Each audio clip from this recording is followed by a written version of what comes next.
You've heard about peace and progress. Let me bring to you coup and progress in Africa. Just imagine within 3 months of a coup and ejecting France, Niger is going to become the 4th fastest growing economy in the world by 2024, according to World Economic Outlook projections. Help me share this video if you believe in GGM African Revolution.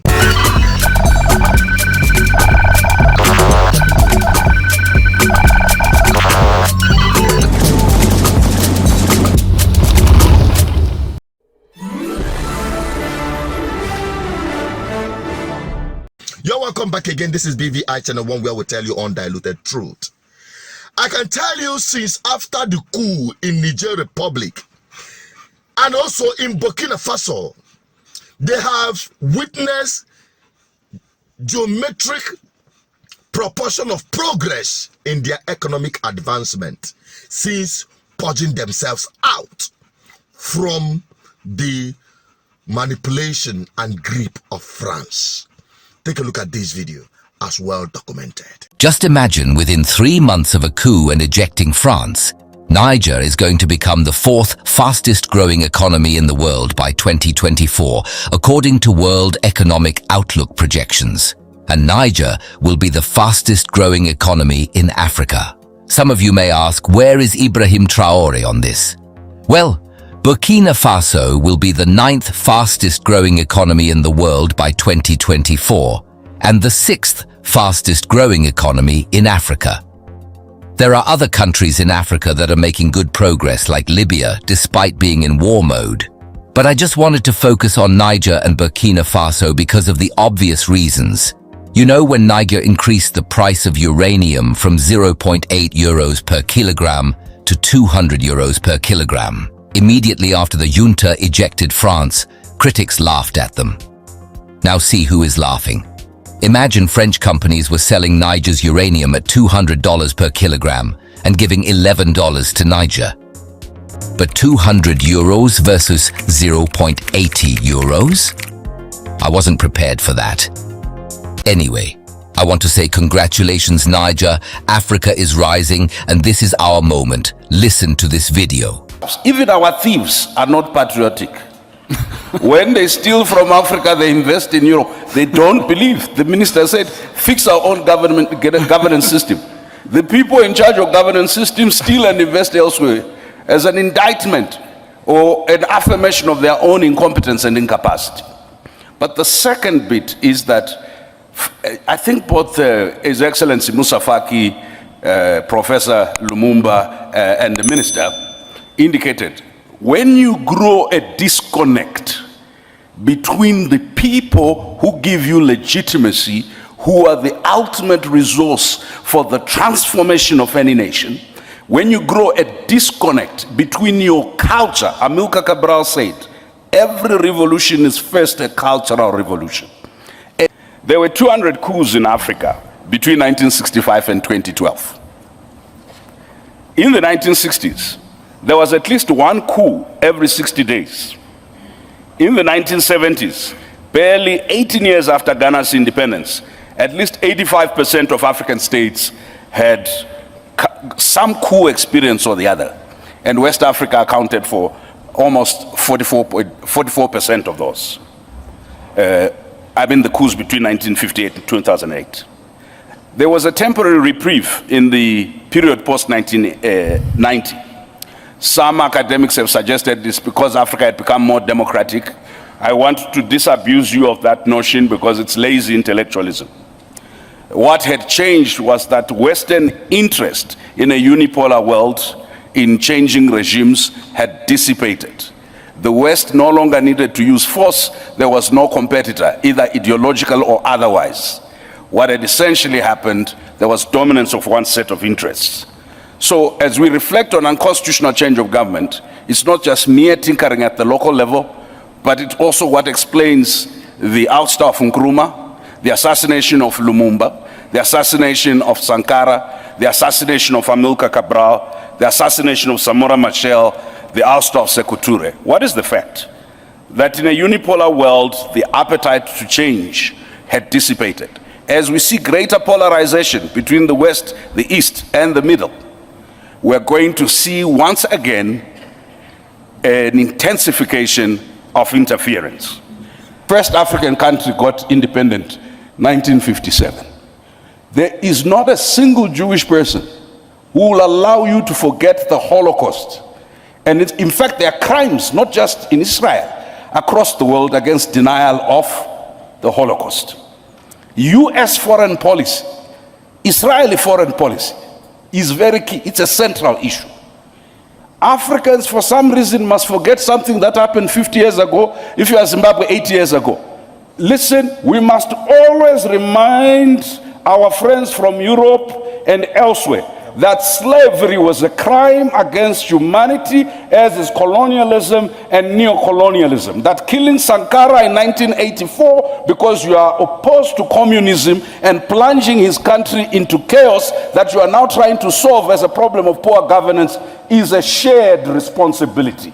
So we will take responsibility for our nakedness, but for goodness sake, a naked emperor cannot lecture us about how to be clothed. And I'll tell you the contradictions. When Europeans first came here, if you come to the south of the continent, ladies did not wear long skirts and they did not cover their top. Then they said, no, that's indecent. So we covered everything, including the head. And then the Europeans have decided to go nude now. Now the dress code in Europe is pre-colonial Africa. And then when our kids try and dress up that way, we say it's an African. We are confused around ownership. So lastly, Chairperson, the taboos. You see, Chairperson, we need to talk about global anti-black racism, the treatment of African migrant laborers in the Middle East, in the Arab world, and in the Asian world, and in Europe, is a matter for the African Union to constantly pronounce itself on. And I'm glad, Chairperson, you issued a statement on George Floyd, but I'm waiting for the African Union resolution from last January on reparations. There was a formal policy of the United States government in 2015 for reparations by companies behind the Holocaust.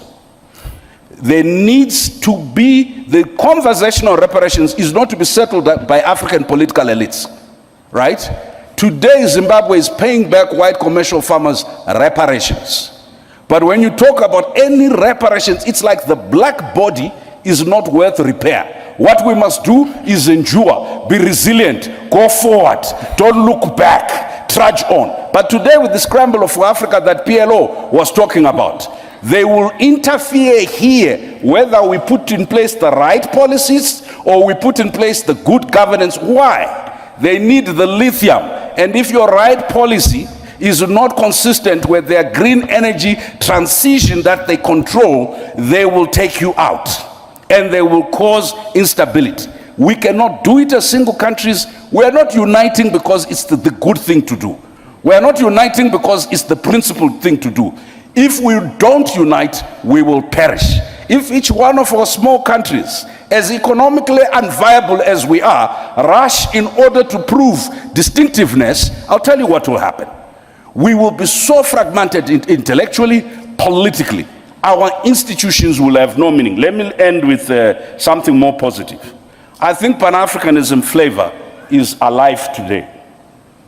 You adults, you only listen when you have had a few glasses of wine to Afrobeat. And of course, you don't like this thing. They are always singing about body parts and so on and so forth. I want to suggest to you, one of the most revolutionary things that the African Union, under the leadership of the chairperson here, has done is to talk about arts, culture, and heritage, not as entertainment, not as add-on, but as part of imagining the future economy, is to talk about the digital, not as part of little things you do, but as part of building the economy. All that's left now is how do we defend African art, culture, and heritage, not only in Africa, but globally. How do we make sure it is the mainstream of AfCFTA, along with all the other big things we do? And how do we, in the digital economy, make sure we are not consumers of products that are produced elsewhere and not part of the production chain. Okay. If we do that, our Pan-Africanism is economic, our Pan-Africanism is cultural, our Pan-Africanism is intellectual, our Pan-Africanism is also spiritual. Just remember what Chinua Achebe said. We are not the children of Africa. We are the parents of Africa, because the Africa that we want is yet to be born. And we are the ones that history has charged with the responsibility to give birth to the Africa we want. So whatever we are frustrated with respect to the African Union, our responsibility is how do we make the normative frameworks and the institutions work, but how do we build the repository of expertise so that the African Union at any given time has access to the best brains, the best technical expertise in any field on the continent. The intervention in Iraq was couched in very benign terms. The intervention in Libya was couched in benign terms. I could give you 100 interventions where the justification, objectively speaking, was on the basis that there was evidence either of genocide or evidence. I'm sitting in Rwanda. The international community stood by as the genocide against the Tutsi happened. Yet in the same year, they were intervening in West Africa. The construct of benign and malign is controlled and related to the question of narrative and strategic self-interest. We've often not paid enough attention, and thank you, Chairperson of the African Union, for educating us on how the international fora of decision-making, the Security Council and other fora, including at some stage how we transact within the International Criminal Court and other platforms. That evidence, and that was my point, we don't control data, we don't control digital platforms, we therefore are not controlling narrative in both analog and digital forms. What can practically be done? We do need to speak to Europeans, not as victims, because the erasure of the contribution in European consciousness of Africans to modernity and civility has constructed a white supremacist view that sees the evolution of modernity as a singularly European contribution.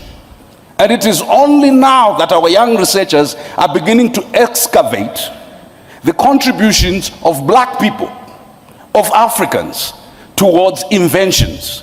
Because until now, the province of economy was not the province of black people. In my country, in Zimbabwe, when land was taken, a British court gave a judgment that said, the question before them and who owned the land, they said, one thing is certain, it cannot be the native because the native has no sense of ownership.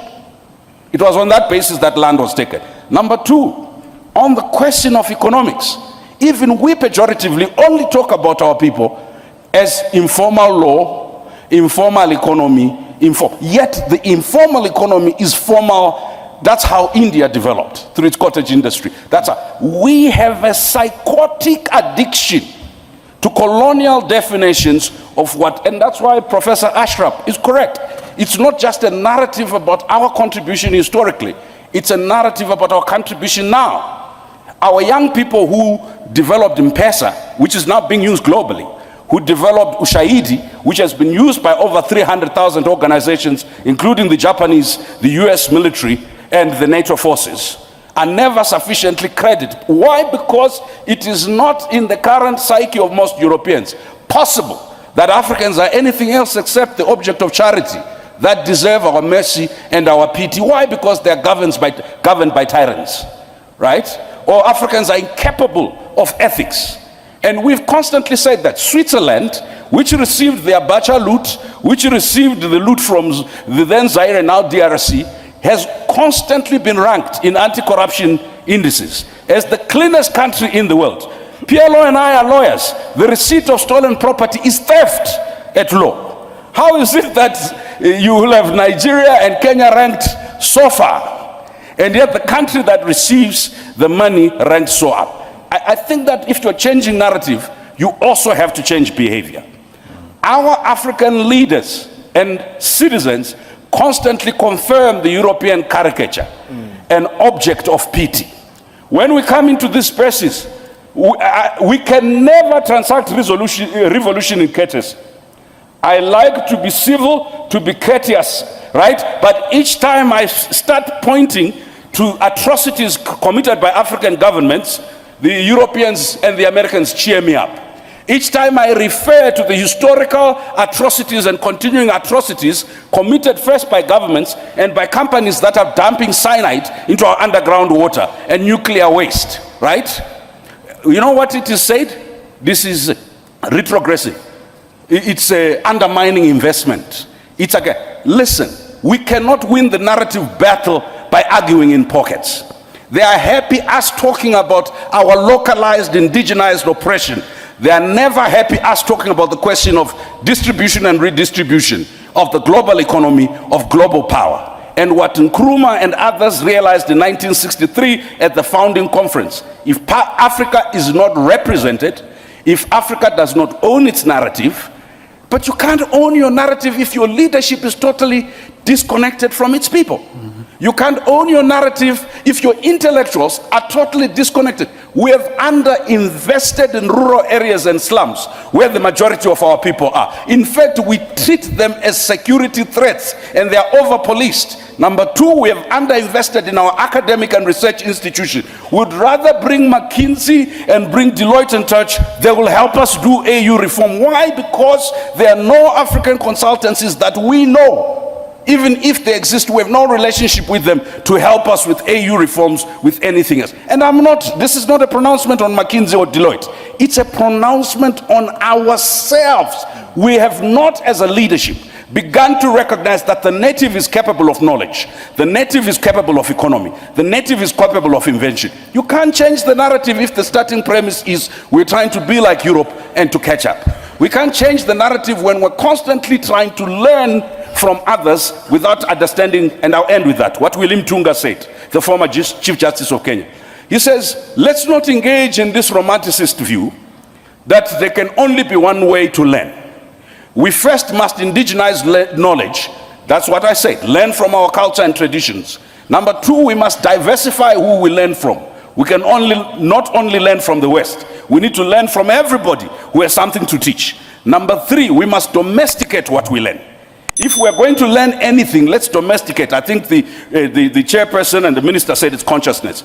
Narrative is first and foremost by realizing self-worth, self-belief, and looking inward, so that when you look outward, it is to supplement not a vacuous state of nothingness and inferiority, but it is to supplement a very stable, solid foundation where your culture, where your values, where your value for people is important. Thank you.